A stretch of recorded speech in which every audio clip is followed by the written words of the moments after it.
Hello everyone, welcome all of you. ये lecture class 10th की है केस स्टडी बेस्ड क्वेश्चंस के लिए। केस स्टडी बेस्ड क्वेश्चंस जो हैं बोर्ड्स ने यानी सीबीएसई ने फिर से री इंट्रोड्यूस किया है इसे। इससे पहले भी ऐसे क्वेश्चंस पूछे जाते रहे हैं। ये हर एक चैप्टर की अप्लाइड पार्ट आप कह सकते हैं, यानी टॉपिक की अंडरस्टैंडिंग आपकी कैसी है, ठीक है, कैसे आपने उन कॉन्सेप्ट्स को समझा, कैसे आपने फैक्ट्स याद रखे, कैसे उसे एप्लीकेशन पार्ट में आप उन चीज़ों को जोड़ के देखते हो। तो ये सारी चीज़ें आप केस स्टडी जो बेस्ड क्वेश्चंस हैं, आप इनमें आप इस चीज़ को अप्लाई कर सकते हैं, इस चीज़ को देख सकते हैं। ये जो केस स्टडी वाले जो क्वेश्चंस हैं, ये 4 क्वेश्चंस पूछे जाएंगे सीबीएसई में आपको बोर्ड एग्जामिनेशन में। Each and every questions contain 5 sub parts, 5 सब पार्ट होंगे इसके, यानी एक केस स्टडी में 5 पार्ट्स होंगे इसके। 5 क्वेश्चन एक एक नंबर के होंगे। ईच क्वेश्चन हैज़ 1 चॉइस, आपको 4 करने हैं, एक सब पार्ट जो है वो चॉइस में दे रखी है, यानी एक क्वेश्चन के 5 हिस्से हो गए, आपको 4 आंसर करने हैं, एक एक चॉइस मिलेगी। तो इस तरह से 4 क्वेश्चन हो गए, 4 नंबर, हर एक क्वेश्चन के 4 नंबर, तो 4 × 4 16 मार्क्स के जो क्वेश्चन है वो केस स्टडी बेस्ड हो गया आपके लिए। केस स्टडी बेस्ड क्वेश्चन को आप बहुत इंटरेस्टिंग बना सकते हैं, क्योंकि इसमें सारे फैक्ट्स दिए रहते हैं। आपको जो चीज़ की जानकारी दे रखी है उसको आपने स्टडी करना है, और थोड़े अपने जो चैप्टर का नॉलेज है उसको अप्लाई करके आप उस केस स्टडी के क्वेश्चंस को सॉल्व करेंगे। तो आइए, मैं आज सिमिलर ट्रायंगल चैप्टर 6 के 2 केस स्टडी क्वेश्चंस को लेके आया हूँ आपके लिए। आप मेरे साथ इस क्वेश्चन को फॉलो कीजिए।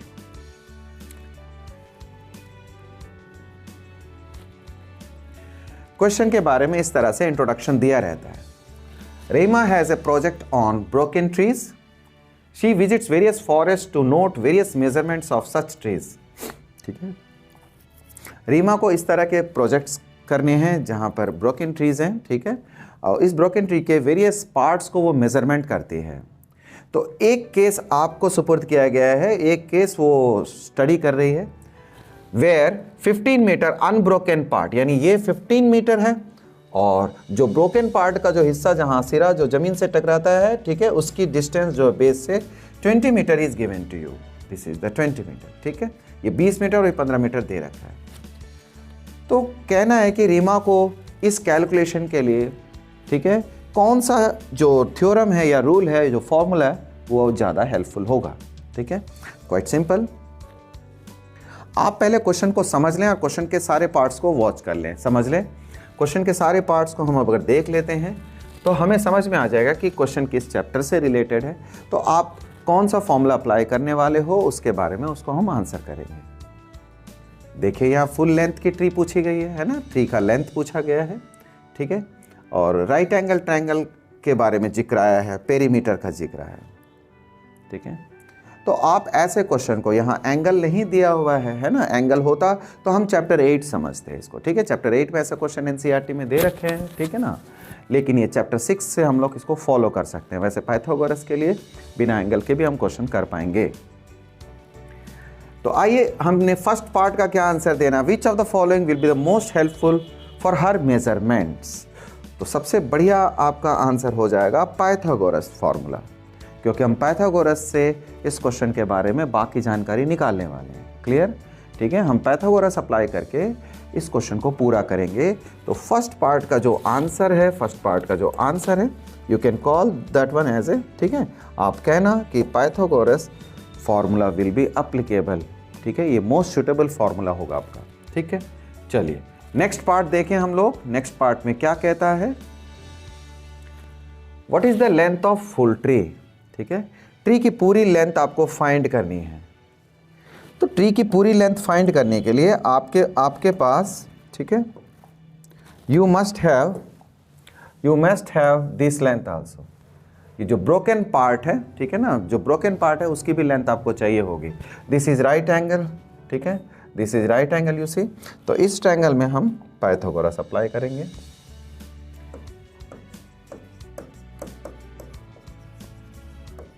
पाइथागोरस फॉर्मूला, ठीक है, पाइथागोरस फॉर्मूले से आप ट्रायंगल का नाम दे सकते हैं ए बी और सी, ए बी सी से, ठीक है। हाइपोटेनस का square is equal to perpendicular का स्क्वायर और बेस का स्क्वायर, ठीक है। तो इस तरह से ये AC का स्क्वायर, AB का स्क्वायर और BC का स्क्वायर, हमें ये दो साइड तो दे रखी हैं, है ना, 15 का square and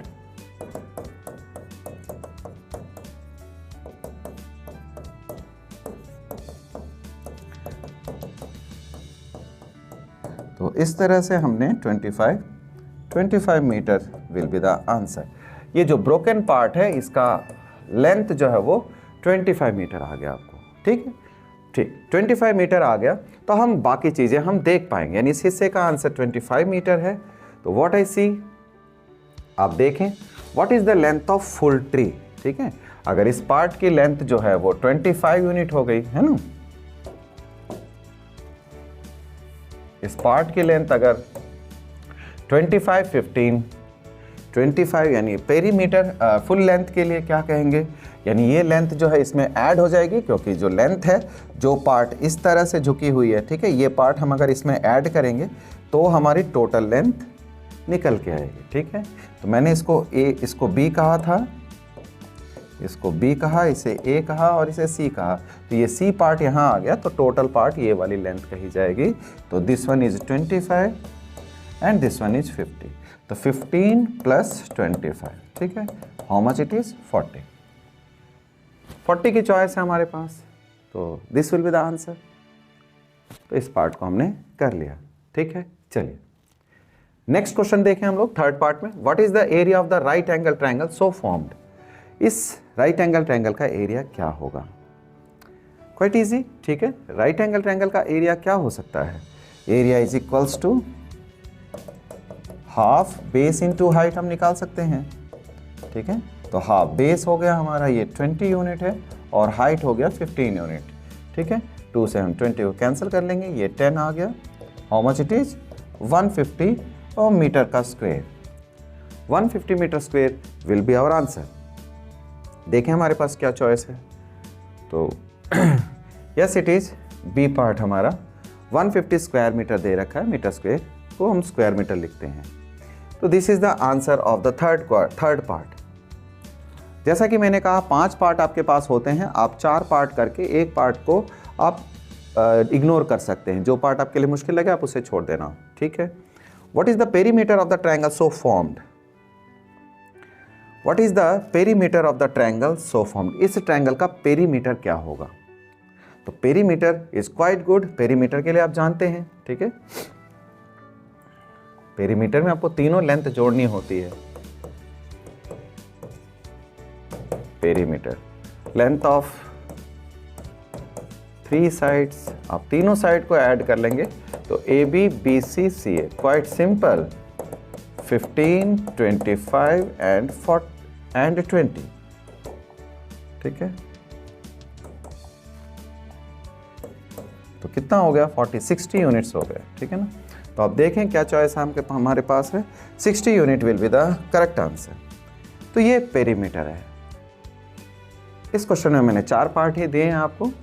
you will have 5 sub parts where you have to answer only 4, ठीक है, 4 आपको करने। तो इस तरीके के क्वेश्चन, आप क्वेश्चन के फिगर्स को ठीक से स्टडी करेंगे, अपने कॉन्सेप्ट से जोड़ेंगे, फिर जो आपके आंसर्स हैं उसे आप कर सकते हैं। 4 नंबर के क्वेश्चन ईजी समझे जा सकते हैं इसको, ठीक है।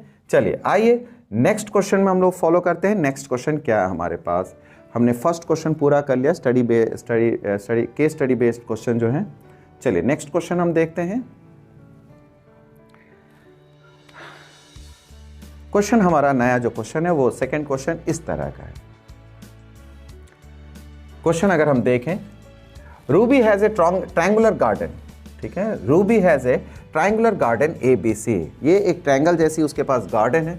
वेयर शी डू फ्लोरिकल्चर, ठीक है, जो फ्लावर वगैरह को हम जब कल्टीवेट करते हैं बिजनेस के पर्पज से तो उसे फ्लोरिकल्चर कहते हैं, ठीक है। एक तो हम शौक से गार्डनिंग करते हैं, जब उसी को हम इंडस्ट्री के फॉर्म पे यानी अर्निंग के पर्पज से जब हम करते हैं तो that is known as a floriculture.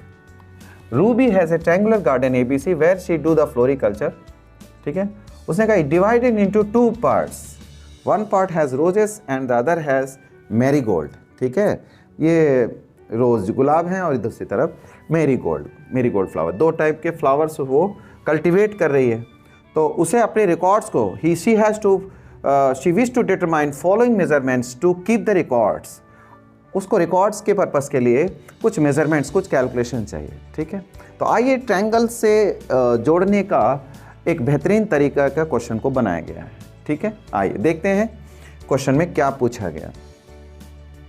Which of the following is most suitable for the various measurement, ठीक है। बोलता है कौन सा तरीका सबसे ज़्यादा सुटेबल है, mid point theorem, BPT basic proportionality theorem, Pythagoras theorem and converse of basic proportionality theorem, ठीक है। तो सबसे पहले तो आपको देखना होगा पाइथागोरस तो अप्लाई नहीं होगी, ठीक है। ये मिड पॉइंट नहीं है, सो मिड पॉइंट थ्योरम भी अप्लाई नहीं होनी है। तो बेसिक या कन्वर्स ऑफ बेसिक, हमें इसे देखने के लिए एक बार क्वेश्चन को स्टडी कर लेना चाहिए कि आगे के क्वेश्चंस क्या दे रखे हैं, so that we can answer, ठीक है। Perimeter, area, garden, length D पूछा है, ठीक है ना। तो कन्वर्स ऑफ पाइथागोरस तो लगेगी नहीं। सबसे पहली बात यह है कि इसमें एक चीज़ दे रखी है, D parallel to B C. When this is parallel to B C, you know ये बीपीटी में दिया हुआ होता है, जिसको हम थेल्स थ्योरम कहते हैं। थेल्स ने कहा अगर ट्रायंगल के एक साइड के एक पॉइंट से किसी तीसरे साइड के पैरेलल अगर हम लाइन ड्रॉ करते हैं तो it divides the other side in the same ratio what it has divided in this side, ठीक है। ये हमने थेल्स थ्योरम में पढ़ा। तो बीपीटी यहाँ मोस्ट सुटेबली अप्लाई होनी है, ठीक है। बीपीटी अप्लाई होगी यहाँ, तो basic proportionality theorem will be the answer, ठीक है। बीपीटी पे आप टिक लगा सकते हैं, बेसिक प्रोपोर्शनैलिटी थ्योरम इसका आंसर होगा। चलिए नेक्स्ट क्वेश्चन करते हैं, सेकंड पार्ट इसका।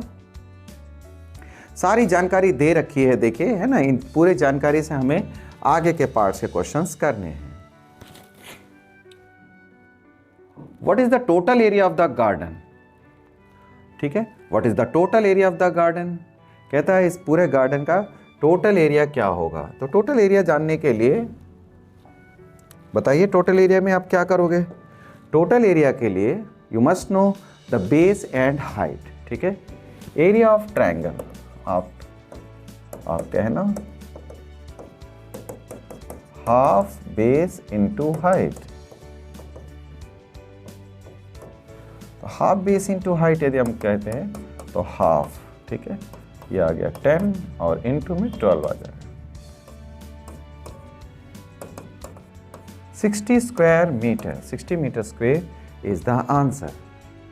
इस ट्रायंगल के एरिया के लिए एक सिंपल सा ट्रायंगल दे रखी है, बेस और हाइट दोनों अगर गिवन हो तो हाफ बेस इंटू हाइट से हम ये क्वेश्चन को कर लिया हमने, देखिए, ठीक है। We have seen this.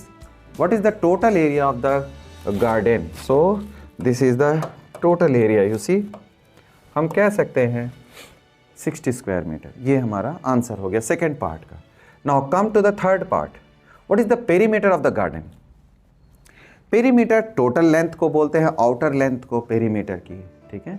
Perimeter क्या है, ट्रायंगल के तीनों साइड की लेंथ। अब तो ये लेंथ हो गई 8 + 5 13 हो गया, ये है ना, 8 + 5 13। तो similarly this will also be there, 13 आ जाएगा इसका भी सेम, ठीक है। सिमेट्रिकल है ये, तो ये 13 यूनिट है, ये भी 13 यूनिट हो जाएगी, 10 यूनिट हो गई। तो how much it is, 13 13 26 and the 10 36 36 अगर चॉइस में हो, yes. What is the perimeter of the garden, 36 meter. Perimeter triangle के तीनों साइड का सम को हमने सम अप करके बता दिया, क्लियर है, बढ़िया। आइए, what is the length of D. ये देखिए, ये पूरी ज्योमेट्री पर बेस्ड है। डी की लेंथ पूछी गई है, डी इस साइड की लेंथ पूछी गई है। आइए करें इसे। डी की लेंथ पूछना है इसने, तो डी की लेंथ हम निकाल लेंगे। डी की लेंथ कैसे निकलेगी, अगर हम दो ट्रायंगल कंसीडर करें, कंसीडर, ठीक है। कंसीडर आपको लिख के तो शो नहीं करना है क्योंकि एक मार्क्स का क्वेश्चन है। ए बी सी, आप ऑफ कोर्स थोड़े बहुत रफ वर्क तो सामने करोगे ही। ए डी ई और ए बी सी, इस ट्रायंगल के लिए हम किस तरीके से आंसर करें, ठीक है। दोनों ट्रायंगल को हम सिमिलर दिखा देंगे, इससे हमें आगे हेल्प होने वाली। दोनों ट्रायंगल सिमिलर कैसे होंगे, angle A is equals to angle A, मैंने कहा ए डी और ए बी सी, ठीक है, कॉमन है ये, well. And moreover angle since D is parallel to B C, है ना, डी बी सी के पैरेलल गिवन है आपको, तो angle A D E is equals to A B C. ठीक है, आप देख सकते हैं this part will be the, this part is the corresponding angle. ठीक है, ये करस्पॉन्डिंग एंगल है, करस्पॉन्डिंग एंगल्स।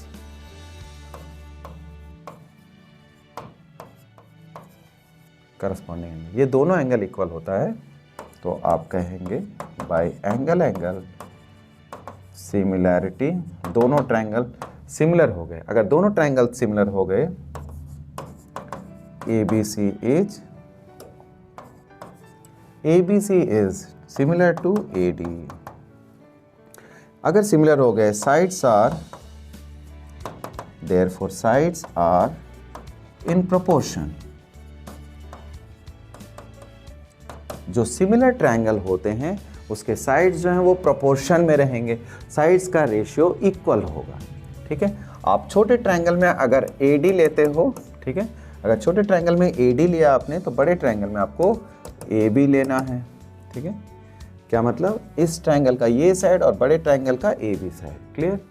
आइए, इसमें अगर आप DE लेंगे, क्योंकि इसकी जरूरत है आपने, DE अपॉन में BC। आपने एक बार सिंबॉलिक लिया, अगर आपने ट्रायंगल को लिख लिया है सिमिलरिटी में, तो फिर आपके लिए बहुत आसान काम है। तो जो जो वैल्यू दे रखे हैं, AD की वैल्यू 8 और AB 8 + 5, ठीक है, यू मस्ट नोटिस, और DE को आप x मान लें थोड़ी देर के लिए, और BC जो है वो 10 है। तो x is equals to 80 upon में 13। यू सी, DE की वैल्यू क्या देखा आपने, 80 अपॉन में 30 आ गया DE की वैल्यू। चॉइस क्या है हम देखें, तो जाहिर है आंसर हमें दिख रहा है, ये 80 अपॉन में 13 इज द आंसर। ये DE की वैल्यू आ गई। ठीक है, फ्रैक्शन में आई क्योंकि वैल्यूज ऐसे दे रखी है। What is the length of DE कहा, we got that, agree, good. अब आते हैं लास्ट पार्ट। आप एग्जाम हो तो इसे आप छोड़ सकते हैं क्योंकि आपने 4 पार्ट को कर लिया। तो 5th पार्ट में क्या कहता है, what is the ratio of area of roses to that of the total plot. ठीक है, बहुत अच्छा पार्ट ऐड हुआ है इसमें। देखिए, कहता है कि ट्रायंगल का जो एरिया है, रोजेस का जो एरिया है, वो टोटल पार्ट के एरिया से, what is the ratio of area of roses to that of the total plot. Total plot के एरिया से इसका एरिया क्या है वो आपको शो करना है। तो चलिए मैं आपको एक चीज़ बता दूं अभी। ठीक है, इसमें जैसे अभी का जो सिलेबस है उस हिसाब से, ठीक है ना, ये 6.4 में पड़ता है ये एक्सरसाइज। हम जानते हैं since triangle ABC is similar to AD, agree, ABC is similar to AD। एक थ्योरम है हमारे पास, एरिया थ्योरम, जिसको कहते हैं 6.4 में है हमारे पास। क्या कहेंगे, area ratio of two similar triangles are equal to ratio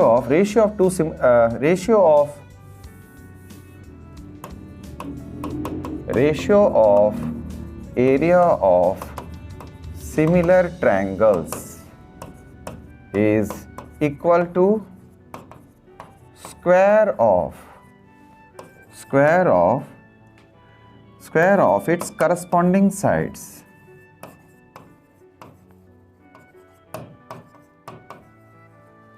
corresponding sides के स्क्वायर के इक्वल होता है। ठीक है, आइए मैं आपको समझा दूं। ये दोनों ट्रायंगल सिमिलर थे, तो आपने लिख लिया इसे कि ABC is similar to AD। तो आप कह सकते हो एरिया ऑफ ABC या area of ADE divided by area ABC। ठीक है, इसके करस्पॉन्डिंग साइड्स जो आप जानते हैं वो लिखिए। यानी अगर आप यहाँ AD लिखते हो, AD का स्क्वायर, तो यहाँ आप AB का स्क्वायर लिख सकते हैं। ठीक है, यहाँ आप BC का स्क्वायर लिखेंगे, सॉरी, अगर आप यहाँ DE का स्क्वायर लिखते हैं, ठीक है, DE लेते हो तो ये BC का स्क्वायर आएगा। और इसी तरह से आप यहाँ AE का स्क्वायर अपॉन में AC का स्क्वायर। ये एरिया थ्योरम है। एरिया थ्योरम 6.4 में अप्लाई होता है। कैसे, फिर से बताऊं आपको, दो ट्रायंगल्स हमारे पास हों, दोनों सिमिलर हों, तो उनका जो एरिया का जो रेशियो होगा उनके करस्पॉन्डिंग साइड्स के स्क्वायर के रेशियो के इक्वल होगा, इस तरह से। ठीक है, हमें अब एरिया का रेशियो चाहिए। एरिया का रेशियो चाहिए तो एरिया का रेशियो के लिए हम क्या करेंगे, area AD upon area ABC is equals to AD how much, 8 का स्क्वायर, एंड AB कितना हो गया, 8 + 5 13 का square, it is how much, 64 upon 169। Area of roses that of the total plot ABC है, और एरिया का रोजेस का जो एरिया है वो AD है। तो देख रहे area of AD by area 64 upon 169।